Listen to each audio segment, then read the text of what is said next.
There are two versions of you. One wakes up early. One hits snooze. One fights. One quits. One builds. One watches others build. Right now, in this exact moment, one of them is winning. And if you don't know which one, it's probably not the one you're hoping for. This is the story of James, 24 years old, smart, good-looking, full of ideas. Everyone around him saw potential. His mother believed in him. His friends called him the one who would make it. But James had a secret. Every night he made big plans. Every morning he chose comfort. He told himself, "I'll start tomorrow. I just need the right moment. I'm not like other people. I need more time to prepare." And the days passed, quietly, without asking his permission.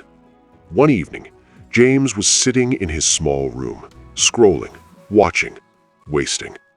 And suddenly, he saw something. A post from an old classmate. Same age, same city, same starting point. But that classmate had just launched his own business.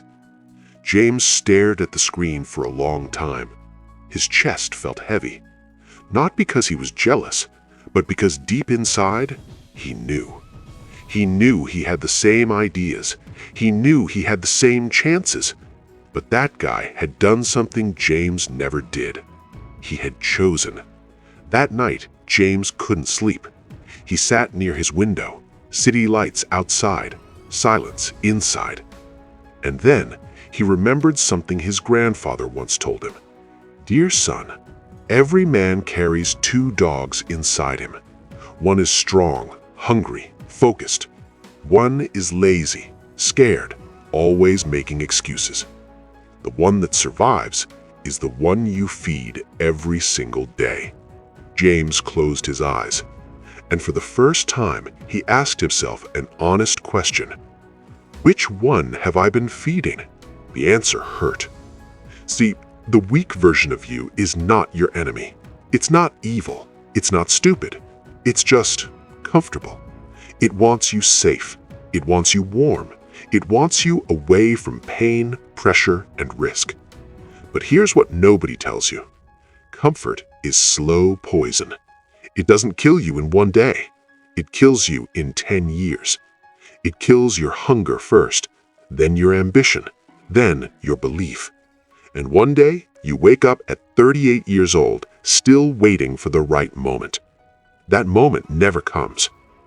James woke up the next morning. No grand speech, no miracle. He just started. Small, imperfect, scared. But he started. And that one decision, that one moment of choosing the stronger version, changed everything that came after. You don't need to be perfect. You don't need to be ready. You just need to be honest. Honest enough to look in the mirror and say, the version of me that keeps waiting has to die today. Two versions of you exist. Every single day, one gets stronger. The question is never, can I change? The question is, how much longer will I let the wrong one win? If this story touched something inside you, like, share, and subscribe to The Wise Path, because every week we tell stories that change the way you see yourself.